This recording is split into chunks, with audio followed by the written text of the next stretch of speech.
Hello mga kalinga. Panibagong reaction video na naman po ang inyong matutunghayan sa gabing ito. At syempre, dahil nga sa mga message, mga comment ninyo na gusto ninyong re-reactionan ko ang upload videos ni Vincent Calyada doon sa interview niya kay Kalingap Awi at saka kay Tatay Raysan. O kung ano ang masasabi natin doon, no, sa interview na yon. So ito, umpisahan na natin at ano pang tagal-tagal ano pang hinihintay natin, no? Syempre, umpisahan na natin, no, syempre sa unang katanungan ni Vincent Calyada kay Kalingap Awi, no, tungkol sa pagkatao ni Ruel. Pagkatao ni Ruel of Malalag, mga Kalingap, itinanong ni Vincent kay Kuya Awi bilang isang ama ni Ruel of Malalag. Syempre, no, isa lang ang masasabi diyan ni Kalingap Awi. Siya ang nakakakilala sa kanyang anak, no? Simula paglabas hanggang sa ngayon. Syempre, alam niya yan, hanggang dulo ng kuko at hanggang dulo ng hibla ng buhok. O, kilalang kilala niya ang kanyang anak.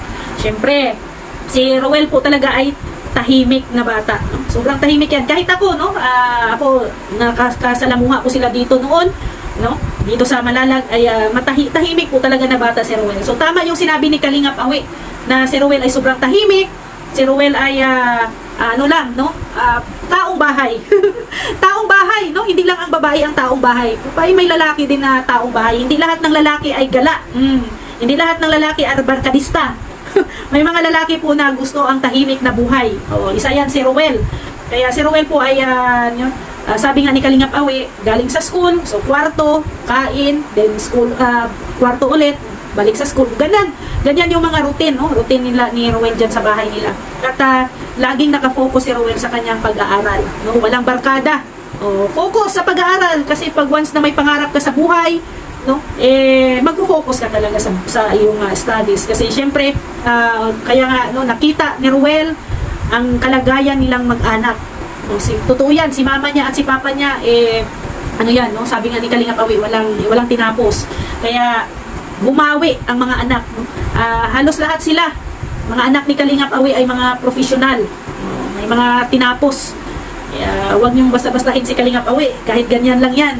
Marami siyang napatapos na mga anak, di ba? Oh, so si Ruel ay focus, no? Focus talaga sa kanyang family.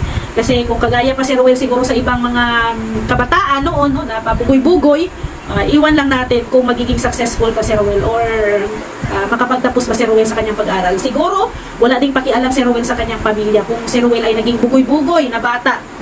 Kaya maganda ang pagpapalaki, no, nila Kuya Awi at ni Ate Maricho. Hindi lang kay Ruel, kundi sa mga iba pang mga anak nila, no? Sa mga kapatid pa ni Ruel. So, sabi pa ni Kalingap Awi na sobrang masipag talaga daw ang kanyang anak. Nakaka-proud. Sobrang proud siya sa anak niyang si Ruel. Kahit sino naman, kahit sinong magulang, kahit kayo, o maging anak niyo si Ruel, di ba? Proud na proud din kayo. O, ganun yan ang nararamdaman ni Kalingap Awi. Tayo nga na followers lang, supporters, ngayon lang natin na kilala si Ruel. Manghang-mangha tayo sa kanya, proud na proud tayo sa kanya. O ano pa kaya ito si Kalingap Awi na from the paglabas ni Ruel sa mundo hanggang ngayon, alam na alam niya, no? At kasama-kasama niya. Siyempre proud na tatay si Kalingap Awi. Hindi lang kay Ruel, pati sa mga ano niya din, sa mga iba niyang mga anak, no? Sa mga babae niyang anak, siyempre si Ruel at saka si Janjan, no? Kasi dalawa lang naman ang kanyang anak na lalaki. Proud na proud si Kalingap Awi sa kanyang mga anak, no? Hindi lang kay Ruel.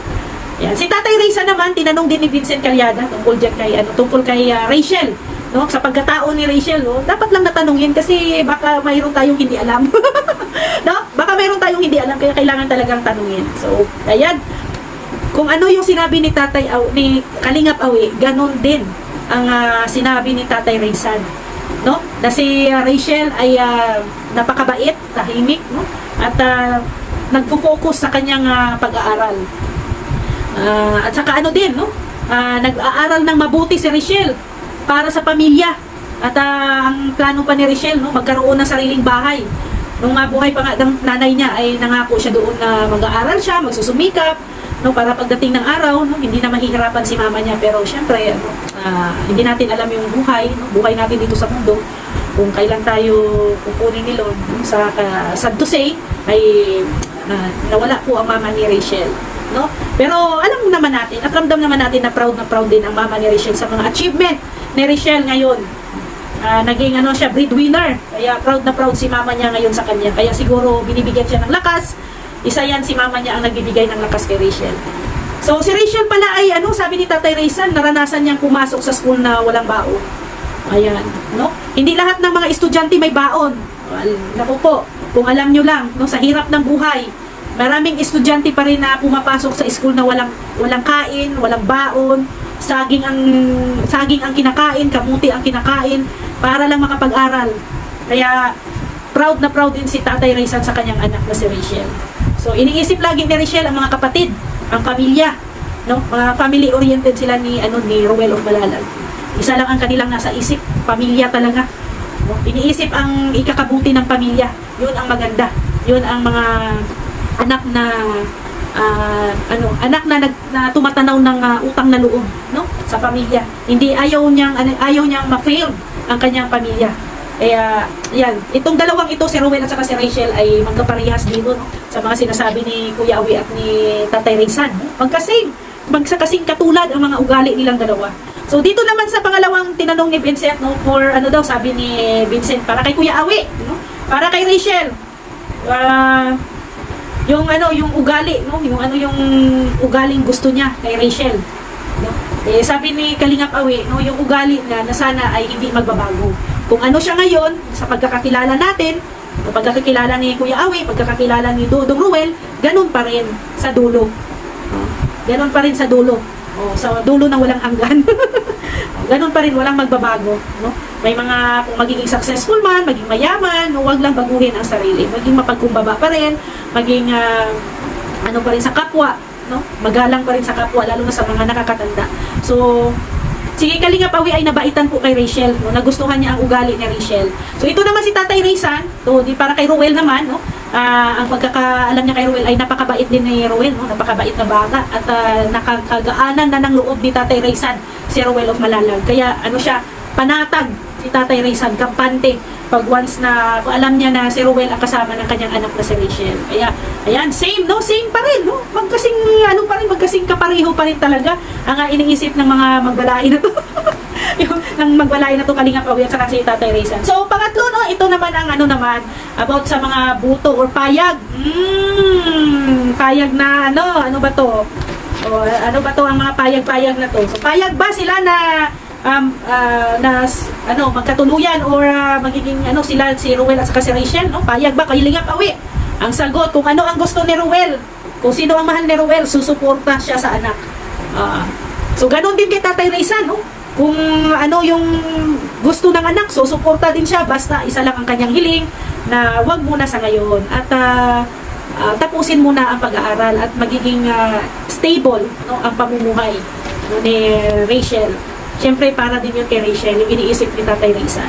Pero ganito pa rin, same pa rin, magkasing pa rin sila, same pa rin ang mga sagot si Tatay Raysan at Kuya Awi. Kaya no, talaga to, magka-tandem talaga tong magbalain ito.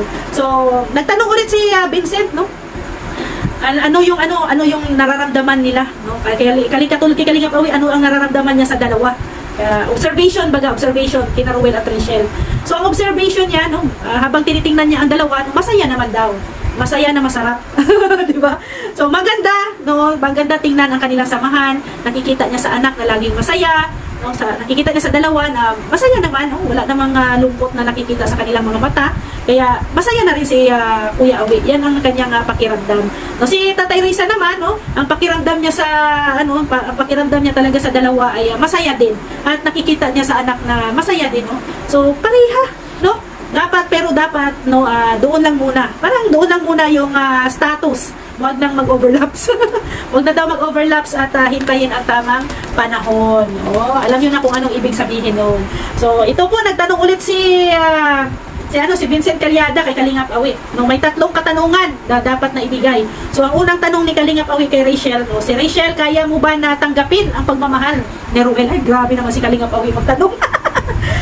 Matindi. Magtanong si Kalingap Awi. Akala ko ba ako lang ang grabe magtanong. May mga pala to si Kalingap Awi din. May mga tinatagong mga katanungan din pala na gusto malaman kay Rachel. So yun, no.